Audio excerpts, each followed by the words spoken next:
ભરૂચના ભાડભૂત બેરેજ ડાબા કાંઠા પૂર સંરક્ષણ યોજનામાં સંપાદિત થતી જમીનોના યોગ્ય વળતરની માંગ સાથે મહિલા ખેડૂતોએ કલેક્ટરને આવેદનપત્ર પાઠવ્યું હતું। ભરૂચ જિલ્લા કલેક્ટર કચેરી ખાતે ખેડૂત સમન્વય સમિતિ ભાડભૂત બેરેજ યોજનાના નેજા હેઠળ અંકલેશ્વર તાલુકાના ધંતુરિયા ગામ સહિતના ગામોની વિધવા મહિલાઓએ એક આવેદનપત્ર આજે 1 કલાકે પાઠવ્યું હતું, જેમાં જણાવ્યા અનુસાર ભાડભૂત બેરેજ ડાબા કાંઠા પૂર સંરક્ષણ યોજનામાં સંપાદિત થતી જમીનોમાં જાત મહેનત કરીને પરિવારનું ગુજરાન ચલાવે છે, સાથે આજીવિકાનું એકમાત્ર સાધન ખેતી છે। તેવામાં જમીનોનું વળતર છેલ્લા 3 વર્ષથી કોઈપણ કારણ વિના જાહેરનામાની મુદત લંબાવી કેટલું વળતર આપવામાં આવશે તે આજ દિન સુધી જણાવેલ નથી તેવા આક્ષેપ કરવામાં આવ્યા હતા।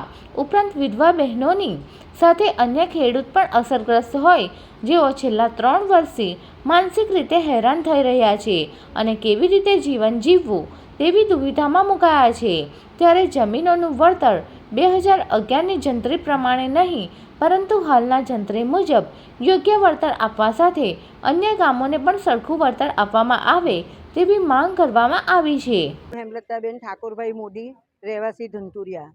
અમારી જમીન જતી રહેલી છે અને તેનું વળતર 2011ની સાલથી આપવાનું કહે છે સરકાર, તે ગલત છે, એ યોગ્ય નથી। આજની આ મોંઘવારીમાં આટલી ઓછી રકમ પોસાય એમ નથી। છોકરાઓને ભણાવવાના લાઇટ બિલ, ગેસ બિલ બધા જ બિલો આવતા હોય અને આજના જમાનામાં આટલું ઓછું વળતર મળે એ સાંખી લેવાય નહીં। આને એના કરતાં તો અમારે ઝેર પીવાનો વારો આવે। આટલી ઓછું વળતર અમને આપો તે અમને મંજૂર નથી, એટલે આ વળતરમાં સુધારો કરવા વિનંતી છે।